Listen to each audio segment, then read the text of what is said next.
Hey everyone, thanks for joining. Today I'm speaking with Seerut Chawla. Seerut is a psychotherapist, and she's in London. And I believe she was originally from India. You should follow her on Twitter. She's got a really interesting Twitter timeline. Hey Seerut, thank you for coming on. My pleasure. It's really cool to talk to you after kind of interacting on Twitter so far and being part of this little Twitter community of sane people. It's really Yeah, nice. well, I mean, yeah, I guess that's yet to be Mostly decided. sane, somewhat sane. Uh, okay, speaking of that, because I mentioned you're a psychotherapist, and you tweet Mm, a lot about like wokeness and mm-hmm, trauma and how that works. mm-hmm. Now, my dime store pop psychology of sitting on my couch and watching YouTube videos is like I look at this and I'm like, I'm more worried about education than anything else. Like that's the thing that really concerns me with this, especially the spread of it in the United States and Canada.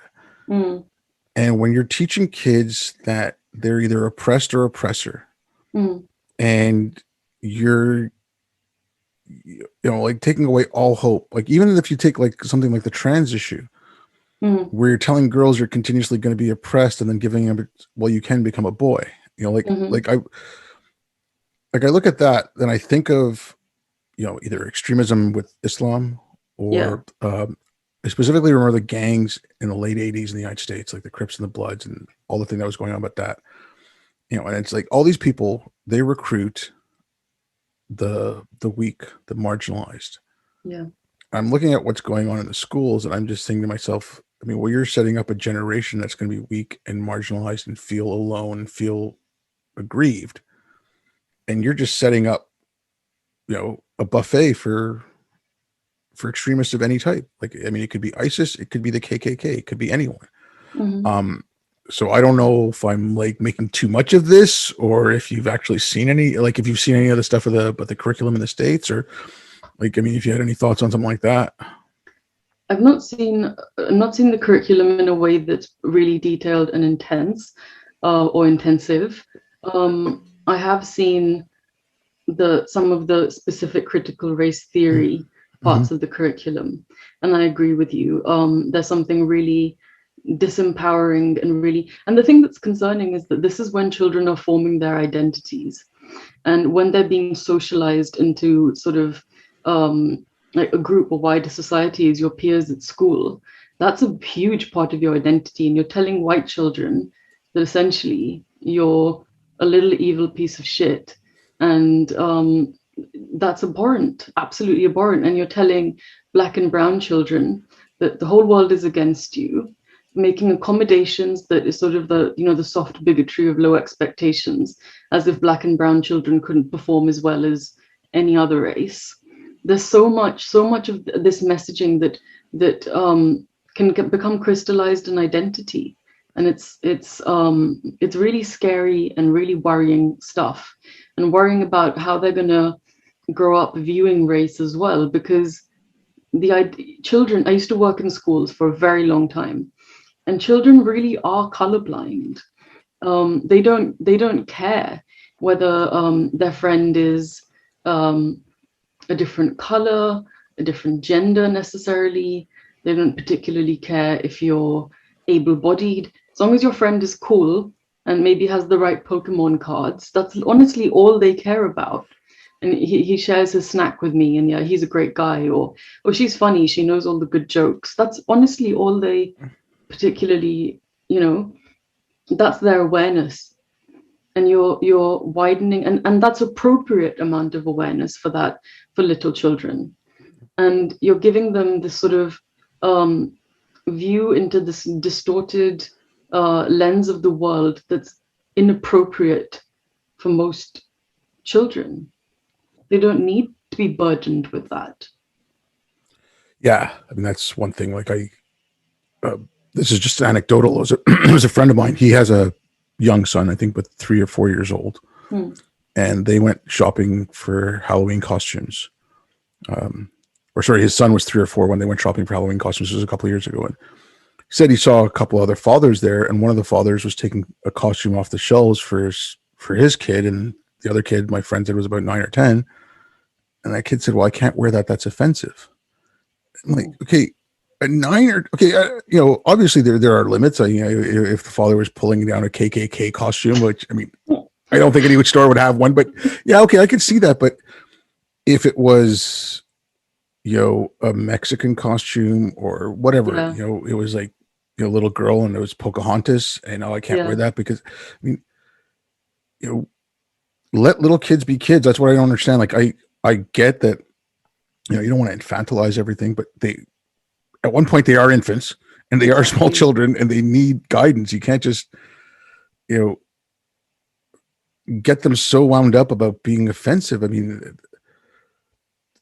like little kids need that imagination. Like that's what I don't get. That's like I said. And again, it's like it's the messaging. What's inherently offensive about being Mexican? Like a child can't be appreciative of Mexican culture without someone screaming at them that's cultural appropriation or offensive. Or a little girl might want to be Pocahontas because she's, in a sense, something a young girl can look up to and aspire to be like Pocahontas. She was brave and strong, and it's it's these ideological rules that are so puritanical that to think even little children are worrying about their moral purity. That's something has gone sideways. Um, I just because you work in psychotherapy and stuff like but like the terms that they're being thrown around now. I've worked in war zones. Wow. Just okay, weird little anecdote. Like, we had mine awareness training, given to us depending on which military we're working with or where we were, either every 6 months or every year. And every time you went out, they made you aware of landmines and the threats of IEDs and things like that. So they drilled it in your head.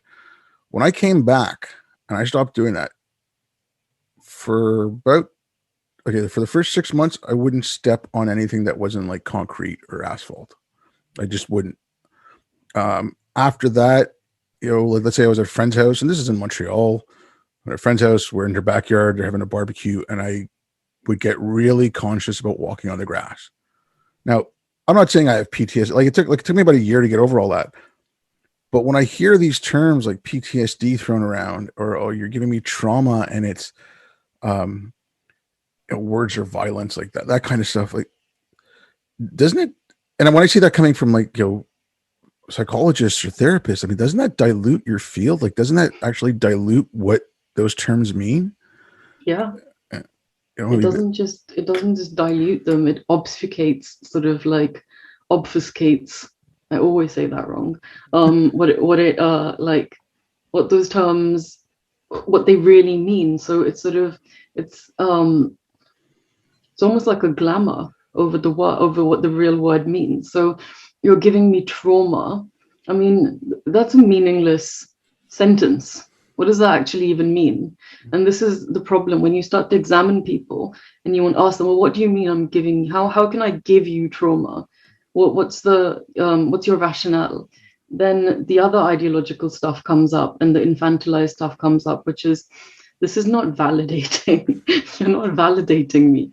You're a therapist, and your job is to be an endless well of empathy to everyone you ever meet and validate them. And it's just absurd. These are 30-year-old adults sometimes being really cross that someone on the internet didn't validate them. It's just, does it have to do with like the victimization, like the making victimhood a yeah. currency? Because again, just because of work, I've been in a lot of weird places. Like, okay, I shouldn't say weird, but I was up in remote part of Canada, and the way that I saw the Inuit being treated. Now, there wasn't really houses or anything there until about the 1950s. You're living in, like, where I was just at the tree line, so you're living in like extremely cold conditions. There's permafrost. You can't do that if you're not resilient people. Like if you're weak, victimized people, you can't do that. And I don't want to take away from anything that was done with colonization, with like the residential schools here. Like there was awful stuff done, but it's getting to the point where something simple. Okay, like I mean, I can get into like even bigger deals, but if you go to get your medications, and so if I was going to go get my medication, I get a bottle and it says take 2 tablets, twice a day or something like that. It gives you the instructions. You walk away, you take your pills, and they're going to assume that you're going to take your medications.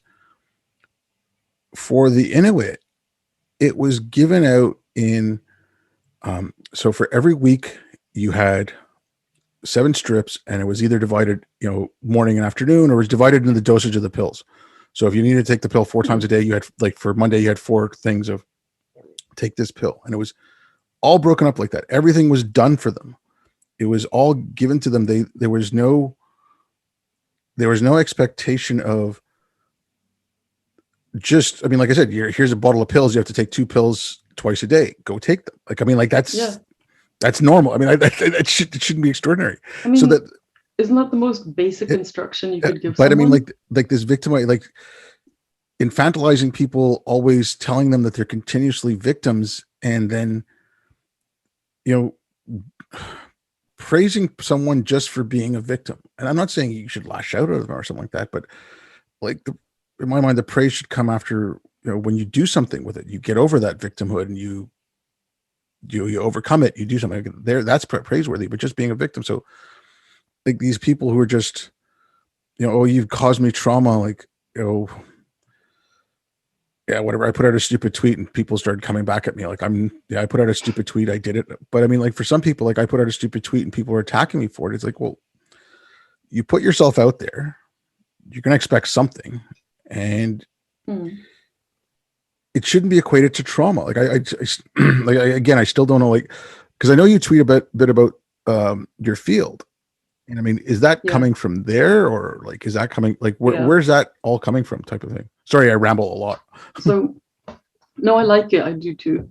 It's interesting. And also, like, what you went through after having been in war zones and maybe it wasn't full-blown development of PTSD, but that is traumatic. If where you step might kill you, then it's almost like your nervous system is primed to sort of stay in the sort of hypervigilant place. And that's legitimately traumatic. On the other hand, seeing a tweet you don't like, probably not traumatic at all. And I think people equate, oh, I don't like that. That's traumatic.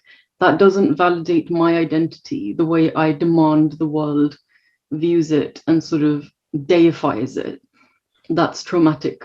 What really happened is your ego got attacked, and your fragile sense of self that is built around identity characteristics and not a robust sense of self can't survive even the most minor pathetic attack, which is not even an attack because it's a tweet. And the term trauma informed is ideologically possessed. I used to call myself trauma informed, now I don't. Because for me, trauma informed means you have an understanding that the environment does play a role in the development of mental illness, and that having some basic understanding of how the nervous system works is quite important. And the neurological and structural and functional changes in the brain, if you've been through traumatic experiences, and just understanding all those things is just important, useful. You can be a bit more sensitive and empathetic, and these are all good things. But of course, we have to take everything so far that it becomes farcical. And trauma informed now means, and I see this all the time, especially from younger therapists, is you aren't trauma informed if you aren't actively dismantling systems that cause trauma. So these are the sorts of things they'll never define, well, what's the system that you're talking about? How exactly are you dismantling it? What tools are you using? What's the collateral damage? None of this is thought about. It's just we have to dismantle. So you can be a completely garbage therapist, but as long as you're saying the right, making the right noises, that's great. You're trauma informed. And that has felt so, and they have so many stupid rules. So, and for some reason, they all use the word tender, which I've started to loathe that word. I have a tender truth, and, and this sort of thing. And this group of trauma-informed people, sort of this ideological capture of what trauma means, is I see like a few veins of it that go back to postmodernism. One is that they insist that there's no such thing as mental illness. They actively, which is really stupid because it's like so regressive and so stigmatizing to people who are mentally ill. They insist that everything is a response to trauma. That's what mental illness is. Which again, as usual, they go for the most low resolution, univariate sort of analysis of very, very complex stuff. So they always miss. And that's kind of what Foucault said stuff like that, didn't he? That everything is, there's nothing innate. You're a blank screen and everything is sort of the result of the environment you interact with. And that's a bit true, that the environment makes a difference, but it's the combination or the collision of what's innate with the environment that creates what, traits and mental illness maybe, and self, personality, behavior. There's so much there. And so that's one thing they go on about. They love saying that the DSM is, they call everything eugenics that they don't like. That's the other one. They like to say the DSM was made by old white men, so it only serves old white men. It's like dealing with angry 14-year-olds who've just read a bit of philosophy and then just get everything wrong. But they're really like emphatic and vehement about it. And if you don't agree with me, you're just you're the man. When you mentioned 14-year-olds, like, this is where, I remember being in high school, teenagers, kids are cruel assholes. Like you bug people tirelessly, you get teased. And I understand that, like getting bullied like that in school when you're that young, that can have an effect on you. So, I personally don't think teenagers should be on social. I don't think kids should be on social media until they're maybe between 16 and 18 type of thing. And then that should be a parental decision. Like, because your kids, like parents should know their kids, and are they mature enough to go on there? Because I could see for like a 13 or 14-year-old, making a tweet and it goes viral. Yeah. Like there was that one a couple of years back. I don't remember if you saw it. And it was a young woman. It was her prom night. She was in a Chinese dress and she said, "Look at my prom dress." And some blue check mark Chinese person got pissed off and said, "My culture is not your prom dress," or something like that. And cultural appropriation. And this young woman got inundated. And now for a young person, like, even like a 17-year-old, something like that, okay, I can see that having, lasting effects. But once you're in your 30s, like, shouldn't your identity or sense of self be strong enough that, a bunch of anonymous accounts on Twitter are calling you stupid, or, making it a named thing that's saying wearing a Chinese dress is cultural appropriation. And it was a young woman who was proud of the way she looked, and it was her prom night. She was happy, and this person just ruined it for her. It was ridiculous. Like that, I could see where that can, you can say the things of something like trauma or something like that. Like for a young person to get, 100,000 people just telling her she's evil. Like I can see that. Like that makes sense. Yeah. But, yeah. No, I agree. No, go ahead. Sorry. I agree, because again, it's about, like, for example, it doesn't take much to traumatize a toddler, does it? So by the same degree, maybe us who are like old and ugly enough to deal with a tweet that goes viral and people tell us off, you might go locked down, you might be, "Oh, fuck you all," you've all got this wrong. It's a different, you've had enough knocks, you've built up a bit of some calluses. It's different when you're 14. That's not the case. And really, this Chinese lady, like, if that's your biggest fucking problem, that someone wore a Chinese dress, then you probably have a pretty nice life. Because anyone who has real material problems, and like if I saw a kid wearing a sari, I might think, or salwar kameez to their prom, I might think, a bit strange choice. And they might have worn it like wrong, and I might think that's, be annoyed for maybe 1 second, or if they do it well, you might think that's really cool, actually. I like that. I don't know, it would hardly become something to get like in a moral panic about. There's like real stuff to worry about. Because you'd mentioned sorry and all that, and like, because I mentioned I think you come from India originally. Now, I've heard you talk about this before, and it's something I speak about. It just, in my case, my family moved from India when I was 6, so I'd go back every now and then. But I grew up in Canada. I didn't really grow up in India, but working in war zones and like the traveling and stuff I've seen, and it just, like, we have it pretty damn good. So when you hear like coming from a place like India and growing up there and coming, to the UK, when you're hearing some of these complaints, and and like, I don't want to, like, women do get assaulted, women do get raped, like there's horrific things happen in the West as well. Like, let's not, I'm not trying to, but when you just see that stuff like being cheapened here for, mean tweets, or, I was catcalled on the street and they want to make that a hate crime in France. I mean, I think the women in India would probably be happy if they only got catcalled. Like,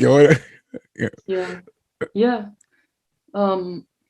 Again, I used to get really, really angry about it and think that everyone in the West is just a wimp. That I did used to feel that way and think, Jesus Christ, you're such soft-handed wimps. And like there's this another trauma thing that goes around, and they say that not feeling seen or heard is traumatic, and that creates trauma. And I'm serious, that's a real thing they say. And I remember thinking the first time I saw it, that when my trauma was happening, would have been delighted not to have been seen or heard. Like, that would have been absolutely fucking amazing. And what kind of narcissistic bloody need do you have to be seen and heard by other, like, do you not exist if other people don't see and hear you? And it's the same sort of nonsense. Being catcalled is not a hate crime. Like, it's rude, the guy's a dick, it's not nice. Sorry, like, I'm not saying like let's go around catcalling a woman, or it's a good thing to do or whatever, but I'm trying to put it in like a, in perspective. Well, when women in India are literally gang raped and burned alive, being catcalled is kind of nothing. And there's just so much here that's called traumatic. Like, being fat is apparently trauma, and people have like fat phobia, and people wanting to be slim is white supremacy. And there's just like, they just make everything into such a cartoon.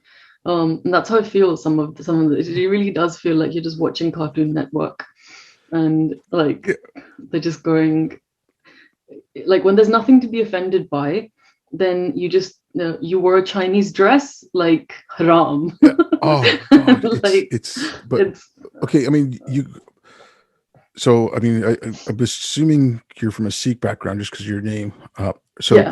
Now I come from a Muslim background. I've seen, the orthodoxies, and I see that comparison all the time.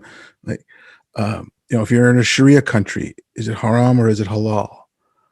Now, with this stuff, are you being racist? Are you being transphobic? Like, it's all seen through that one lens. I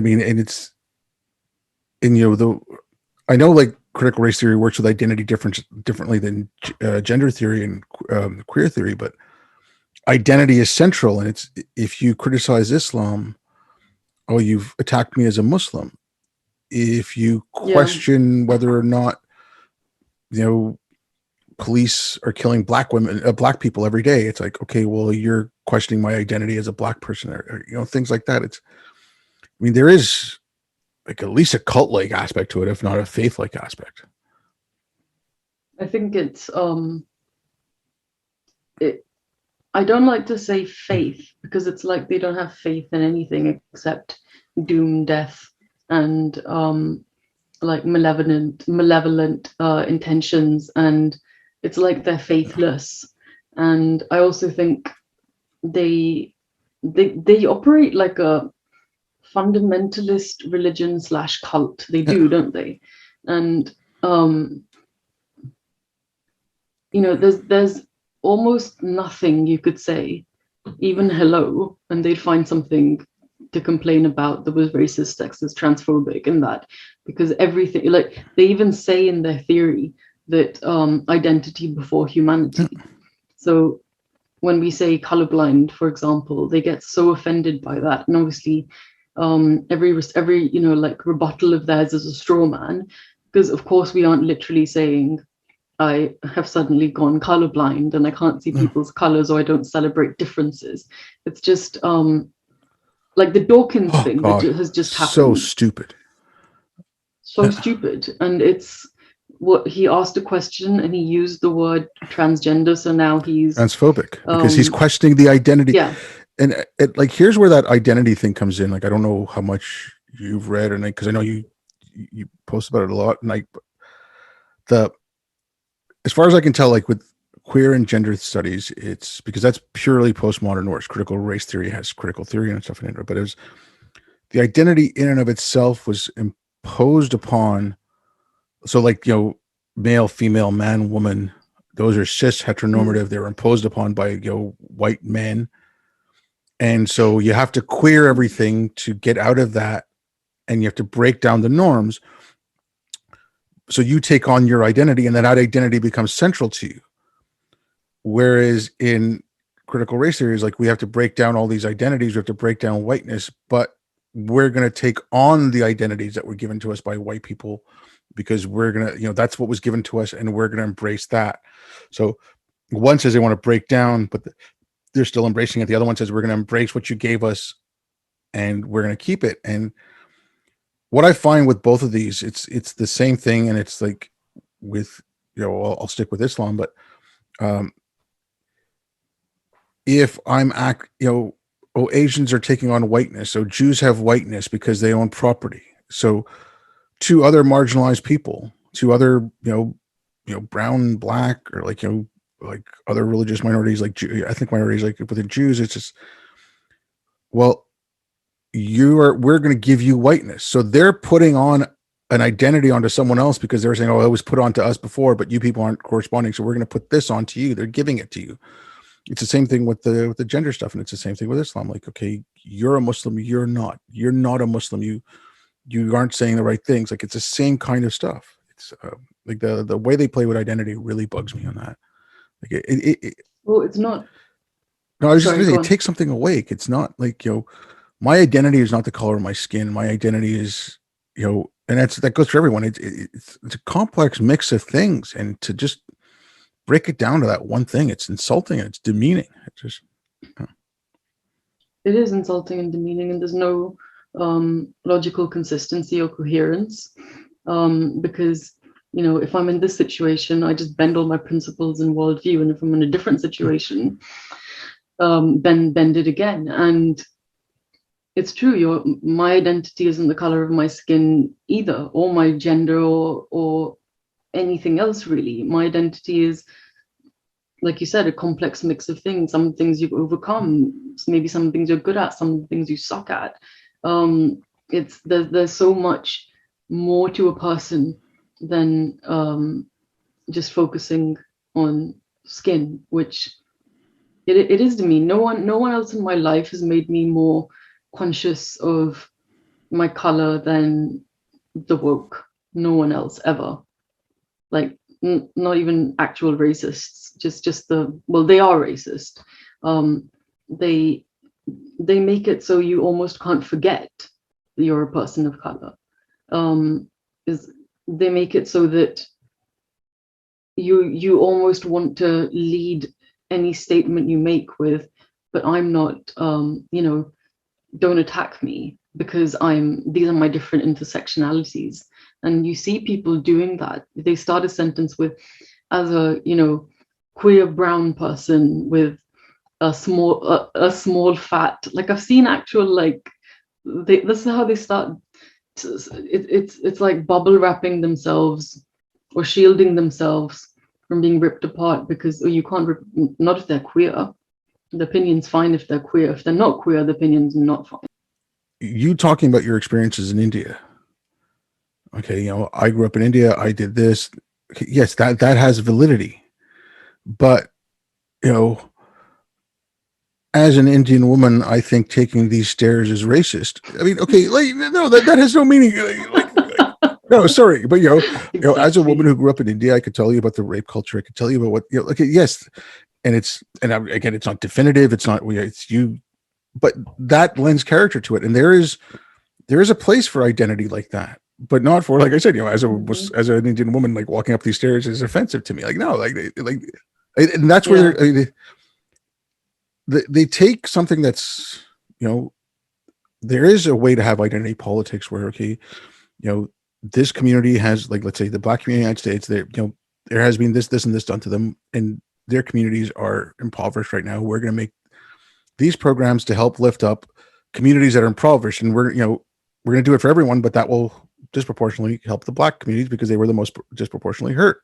So that's a normal policy, and that is identity politics playing into it. It's good, but we're going to look for Black doctors or Black teachers, or we only need Black this. Like, that's when it gets dangerous, and that's Black or Black or brown or whatever, pilots or whatever. I mean, and it's not to say that there's not qualified Black doctors and not qualified. It's, I think anyone who objects to it, because again, that's a straw man. Oh, what, you don't think there's enough people? Like, look at all these people apply for jobs. It's like, no, sure there is, but you should be cast. Like, I want my hospitals to cast the widest net possible. If they've got to go to the furthest reaches of the earth to find a good doctor, I don't care. They're a good doctor. They're a good doctor. Bring them over. And when it comes down to it, and you've got 5 positions and 10 candidates, and you want it, and they're all equal, more or less, they're they're pretty much equal, and you want to say, okay, you know what, we want to get a couple of brown doctors or Black doctors or whatever, or we need more women doctors. At that point, okay, there is a decision to be made, and I have no problem with that. But it's just when you start off from the get-go, it's like, we're looking for Black doctors. Like, no, you're cutting yourself short. Like, you're missing out on a whole bunch of stuff. I agree. I don't want anyone to come and see me because I'm Indian or a woman. As a therapist, I want them to come and see me because I'm good at my job and because we're a good fit, and because our collaboration really helps them make meaningful change in their life. That should be the only criteria. And if they don't mind swearing occasionally. But this whole thing about we need this color of doctors and this color of pilots, well, people are going to die because of this. You need to, if you're hiring a pilot who's driving a metal pressurized tube through the air full of human beings, it should be the best person to do that, not because they're a color or a gender or anything else. And the same with, like, you don't want your brain surgeon to be there because they're not the fucking best.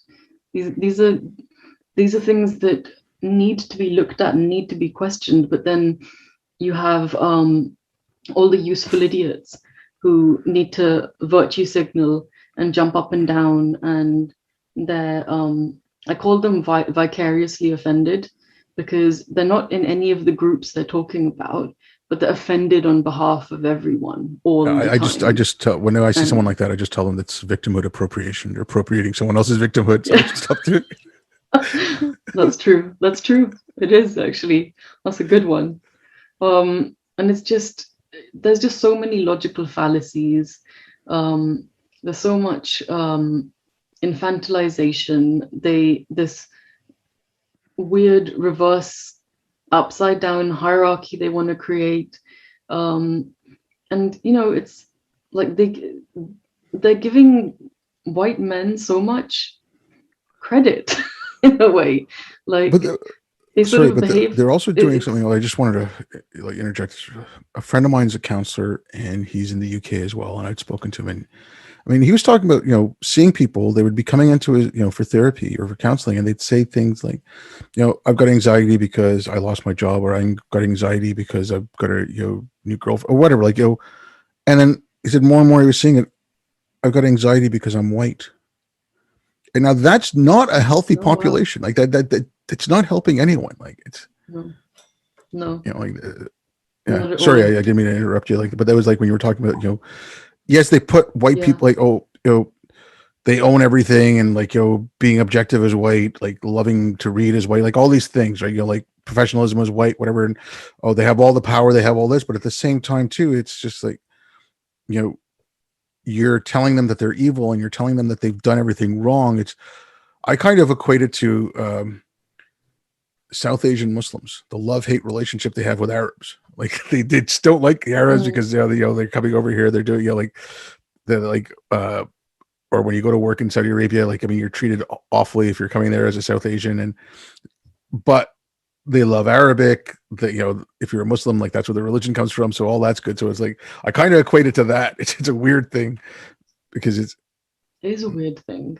And it's sort of, like you said, the whole, being men and women, or is this cis heteronormative, whatever, patriarchal idea. But, well, if that was the case, why is every population in history had men and women? Why is the entire animal kingdom males and females? How do you expect you to exist in this moment, espousing your gibberish nonsense, if a male and a female didn't reproduce and create you? And again, it's another thing where, okay, you don't think you're a male or a female, that's fine, but they exist, and sex is a real. I don't know why saying biological sex is real is now hate speech, basically. yeah, I worry about some of that. Okay, so I was in North America when you had the creationism and intelligent design, all that bullshit go through the universities and try to come through and go through the schools. So the science wars in like the mid to late 90s. And I mean, some of it went on in the early 2000s as well. But now you have biology departments where there are people in the university biology departments who are afraid to talk about sex versus gender. And, you've got K through 12 education. Like there's a case going on in Canada. A little girl was in kindergarten and her parents were showing the school. They put a little spectrum up and they asked the kids to show where on the spectrum they were as a boy or a girl. And she put it all the way on the girl. So like, this is, kindergarten kid, 5 or 6 years old. And the teacher said, no, you're wrong. You're lying. No one's 100% one or the other. And there's no such thing as 100% girl. Now you're confusing the kid. This is also coming into biology classes in K through 12. So if biology departments are affected by this, who's there to stop an intelligent design incursion now? Like that, the way I look at this stuff is, okay, it's a direct attack on liberalism and democracy, but it's the overcorrection and what it allows for. I mean, we had, the universities, we had a press we could rely on, we had academia, we had reliable pushback to intelligent design or climate denial or, any of it. Now that pushback is gone as insane as the stuff it was fighting against. I mean, like, what do we have left? I think Douglas Murray keeps talking about this really eloquently, and he says there's no stopping point. Like when do you stop correcting? Well, we've overcorrected. How long is this going to go on until we kind of create? We have an entirely new set of problems. Oh yeah, no, I mean the overcorrection thing. I've been worried about that for years now. I've been saying it, like when I first started seeing this, everything being called racist and all that. I said, you're gonna get an overcorrection. You're gonna get things going the other direction. Like it's, like Charlottesville. And I'm not blaming Charlottesville on anyone except for the people who did it, but like I like like those people were responsible for their actions. But but like the way I can see how that led up to is this hyper focus on race with kids. There was a few schools in New York City around 2015, and they're all private elite schools, but they started with the third grade, and these schools were kindergarten through grade 8, but they started in the third grade and they went up to the 8th grade. So all the kids from 3rd to 8th grade, 45 minutes a week, they would split up. They'd be split up by race, the white kids would be told that they had oppressed everyone and how they were oppressors and should be ashamed of everything they did. And all the other kids were told that they were oppressed and here are the achievements of your races. Now, within, I think, a few months, white kids started spouting out white supremacist rhetoric. It's like, well, what do you like? You're getting them to focus on their race. You're telling them that they're evil. And, like, these are third grade kids. So what, 9 years old, maybe? Like, I'm not sure. Like, and so that happened in 2015. Now, Charlottesville was 2017. Now, I'm not saying that those people went through those classes, but just like with Islam, again, you had right-wing people who read the Quran, who read the Hadiths, and they would go out and say, they would talk about it, but they would warp it because there was that whole conversation was left open. Like, it was left vacant.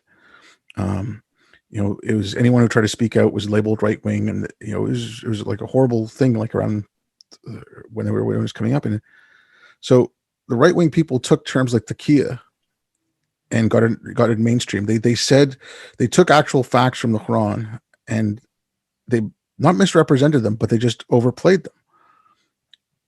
And you're gonna have the same thing happen with here. So if some alt-right nut like Jared Taylor or Richard Spencer actually read some critical race theory and stuff like that, which I'm sure these people did because they went and read the Quran and the Hadith, right? They can go back to their followers and say, see, they hate the white man. This is what they say about the white man. Right?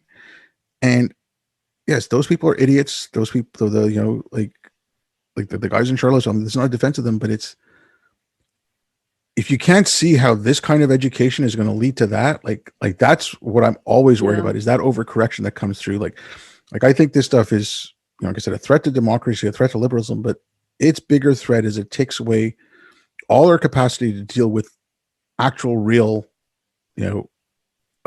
threats. Like, well, not just bigotry, but I mean, climate change. Yeah, like you can't deal with climate change when you're worried about climate justice, and then that people of color are more affected by climate change than white people.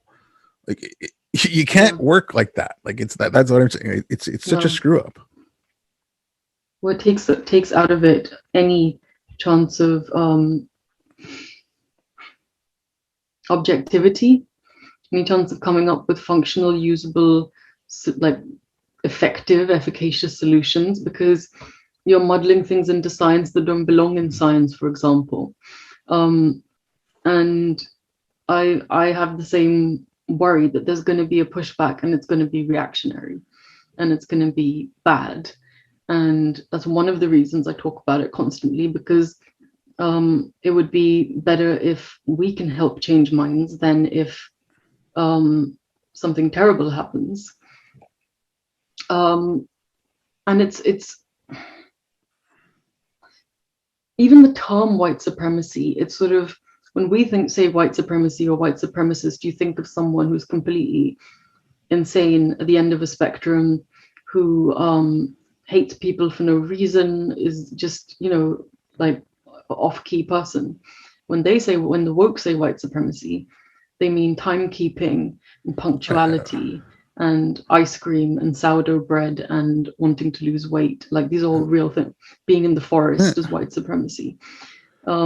So again, like, people are getting more and more desensitized to it as well. And I think there are lots of people who were not racist, in the not racist camp, who weren't particularly clued into the stuff, who weren't particularly interested, who were just going about their lives and minding their own business and not troubling anyone, who I think are going to be pushed to the right hardcore. Well, it's like, okay, there's push to the right, but there's also, like you said, the apathy, and the terms have no meaning, so they just want to go about their lives, but they keep hearing it every day. And forget Trump, but let's say the next presidential election, someone comes in for either party. I don't care, but let's, in this weird woke world, it's going to be the Republicans. It's going to be some populist who comes in, who's charismatic, and he's well-spoken, whatever, but he's a complete authoritarian, he's a complete bigot, whatever. I mean, if you desensitize people so much at that point and they just want to go about their lives and you keep hearing, oh, don't vote for this guy, he's a white supremacist, but you're just hearing the same other stuff from the other one, they might just say, I don't believe you. And, he's talking about economic policies and you're talking about, you know, yeah, Bananas whatever, that exist. exactly. Yeah. And so that's kind of thing I'm worried about, because I still think there's going to be a lot of people who are just, okay.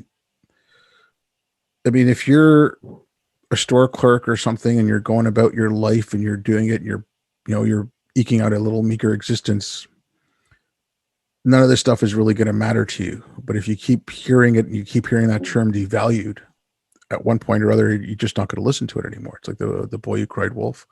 I want to ask you about something, because it's like I want to get back to the psychotherapy for a second. It's just, now again, correct me if I'm wrong about this, because like I said, I don't know much about it, but like cognitive behavioral therapy. Now, from what I understand of it, it's to help you to help you deal with like past trauma or like anxiety, and it's to give you the tools that you're able to do it yourself. I'm not saying that you don't have to go to a therapist, but let's say you get an anxiety attack, you're a panic attack or something, and it gives you the tools to cope with it. Now, you said, you have to deal with your anxiety face on. You have to, like, from my understanding, that's what it is. But with this new way of thinking, where cut all the mean people out from your life. You have Don Lemon telling you before Thanksgiving, like, if you have Trump voters in your family, like, kick them out and like cut them out of your life and things like that.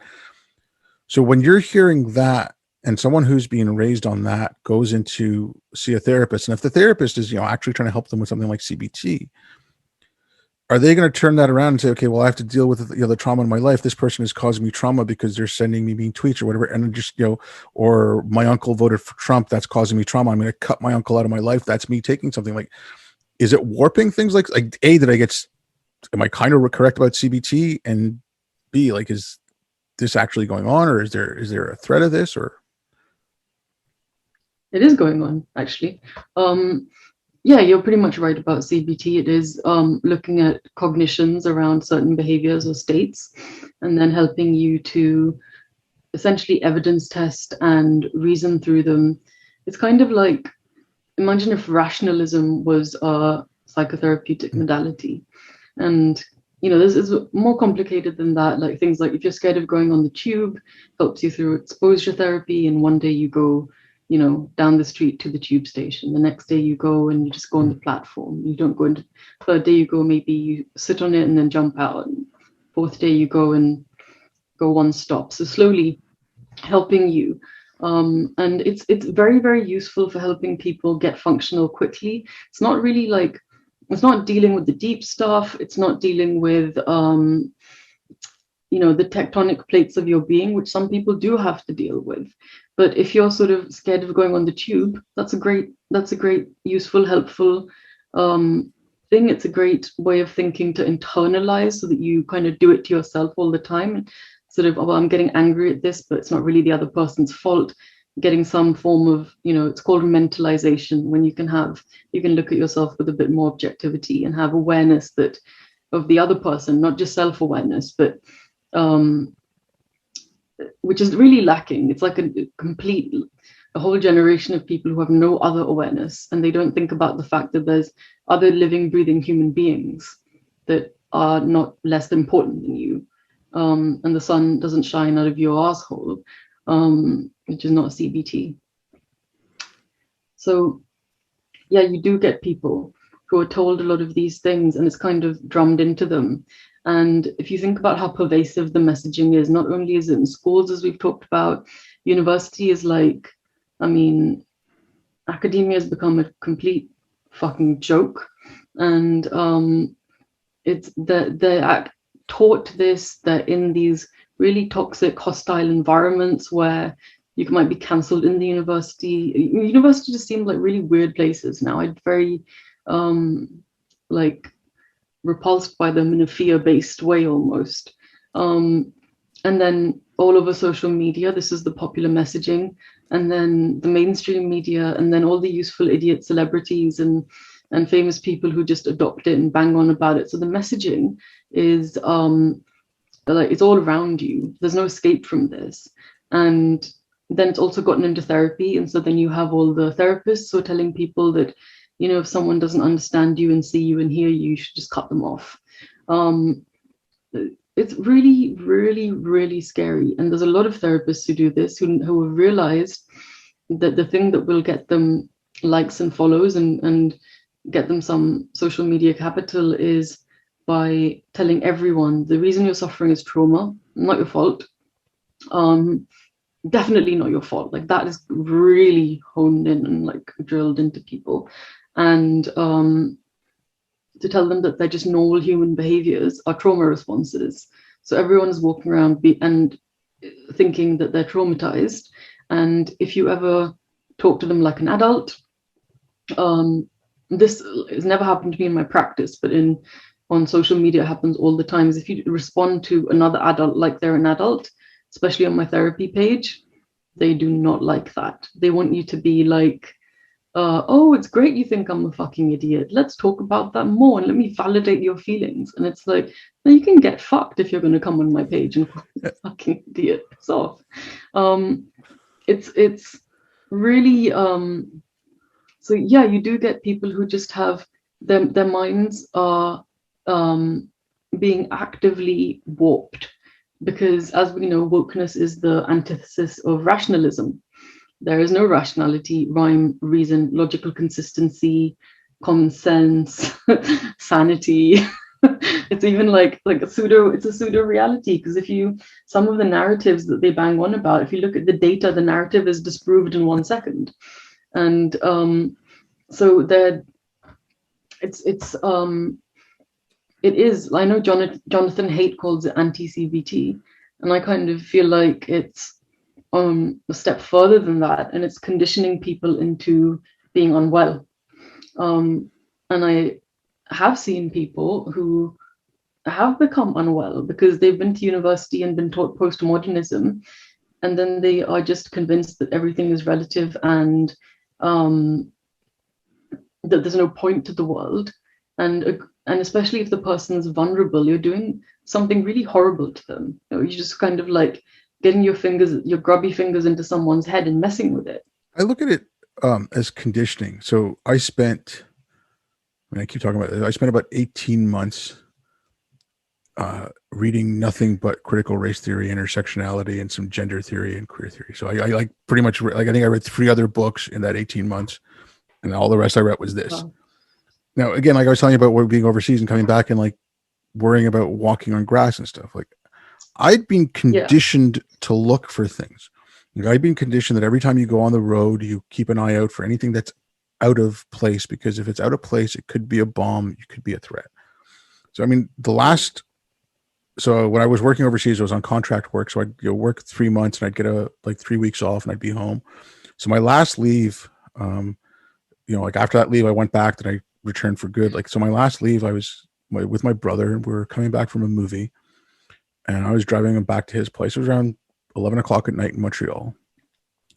And coming to a red light, there's a bus stop, and at the bus stop, it's abandoned, but there's a box of diapers.